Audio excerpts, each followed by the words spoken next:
नमस्कार साथियों, good evening. आप सबका स्वागत है आपके अपने YouTube channel learning with RL पर।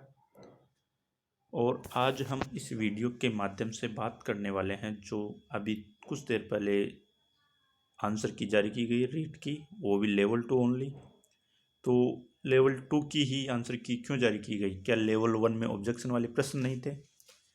और हम इस वीडियो में ये सारी चर्चाएं करेंगे कि ये आंसर की जारी करने के पीछे क्या क्या रीज़न रहे होंगे। तो सबसे बड़ा रीज़न तो यही रहा होगा कि जो कोर्ट में सुनवाई है, अभी 26 तारीख को इनको उपस्थित होना था, लेकिन ये उपस्थित नहीं हो पाए।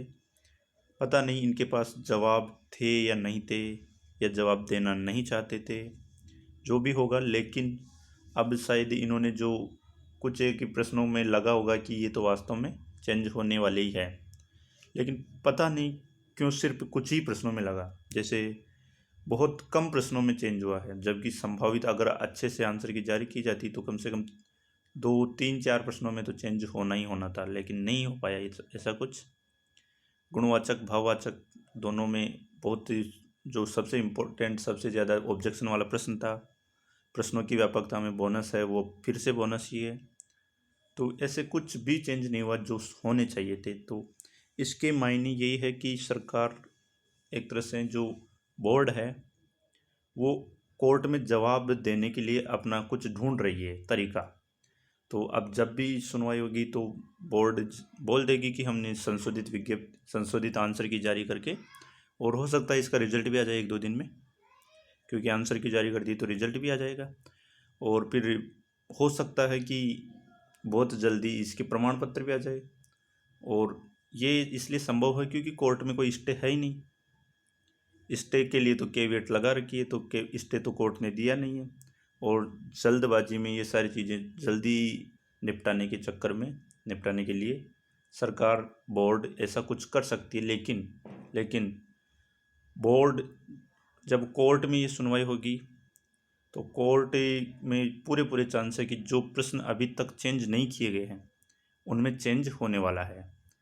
तो ऐसा नहीं है कि ये फाइनल के नाम से आई है तो फाइनल ही है, क्योंकि अभी तो लेवल प्रथम में भी तो कुछ ना कुछ चेंज तो हो, मतलब ऑब्जेक्शन तो होगा ही सही। तो उसमें भी अभी तक कुछ ऑब्जेक्शन कोर्ट के माध्यम से सही उत्तर होंगे जो गलत उत्तर माने गए हैं बोर्ड के द्वारा। तो कुल मिलाकर यह है कि बोर्ड ने रिजल्ट में जिस प्रकार की गलती की थी उसी प्रकार की एक जल्दबाजी में की गई गलती ये भी है। तो इसका परिणाम तो पता नहीं कौन भुगतेगा। न तो कुछ ज़्यादा किसी के कम हो रहे न ज़्यादा हो रहे, तो सेम टू सेम ही है वैसा कुछ। बहुत ज़्यादा चेंज हो नहीं रहे, तो क्या ही मतलब था इसका। 13 तारीख तक वेट ही कर लेते। लेकिन वो 13 तारीख को तो फिर बोल देंगे कि देखो हमने आंसर की जारी कर दी और हम रिजल्ट भी जारी कर चुके हैं। और जब ये वाली आंसर की जारी करनी थी तो उस रिजल्ट के टाइम भी तो जारी कर सकते थे ना, हमने तो ऑब्जेक्शन लगाया था।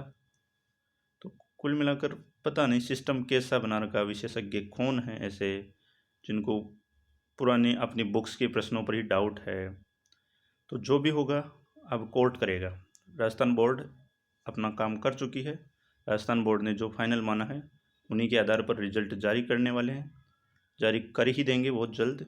और उसके बाद जैसा विज्ञप्ति में लिखा गया है कि पात्र अभ्यर्थियों के पात्रता प्रमाण पत्र शीघ्र जारी कर दिए जाएंगे।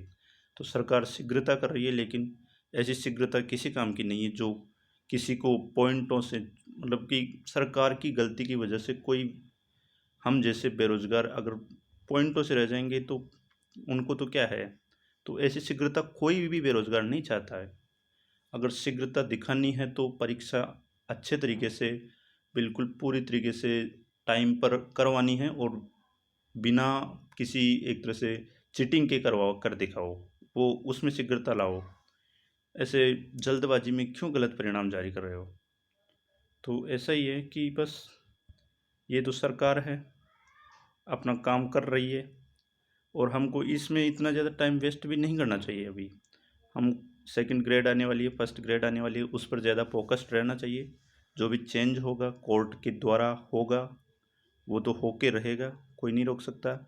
बाकी सरकार ने, बोर्ड ने अपना जो करना था थोड़ा बहुत मतलब जवाब देने के लिए एक तरीका अपनाया कि ये लो, हमने ये वाला आंसर की निकाल दी, इस आधार पर हमने रिजल्ट निकाल दिया एक बार और ये जवाब मिल गया और कुछ है नहीं। बाकी कोर्ट में जब वकील प्रूफ जो भी है वो पेश करेगा तो उसके बाद अगर जज साहब को लगेगा कि सच में परिणाम रिवाइज होना चाहिए एक बार और, तो वहाँ से आदेश आएगा और ज़रूर ज़रूर एक बार और कोर्ट के आदेश पर सही तरीके से एकदम बिल्कुल बहुत अच्छे तरीके से बिल्कुल कोई गलती नहीं होगी ऐसा परिणाम जारी होगा बहुत ही जल्द। जब कोर्ट में ये सुनवाई होगी तो ये इसमें किसी के कम या ज़्यादा हो रहे हैं तो न तो ज़्यादा अति उत्साहित होना है और न ज़्यादा तनाव में आना है। ये बिल्कुल भी फाइनल नहीं है, अभी बहुत कुछ संशोधन होना है। ये मेरा इस पूरे घटनाक्रम पर एक तरह से दृष्टिकोण था, एक पूरा वो जो व्यू है मेरा पॉइंट ऑफ व्यू यही है कि अभी तक कुछ भी फाइनल नहीं है, कोर्ट के आदेश के बाद ही सब कुछ फाइनल होगा। बाकी बोर्ड अपनी मनमर्जी से कुछ कर रहा है तो उसको ज़्यादा सीरियसली नहीं लेना है, अभी बहुत कुछ संशोधन होना है। ठीक है, धन्यवाद।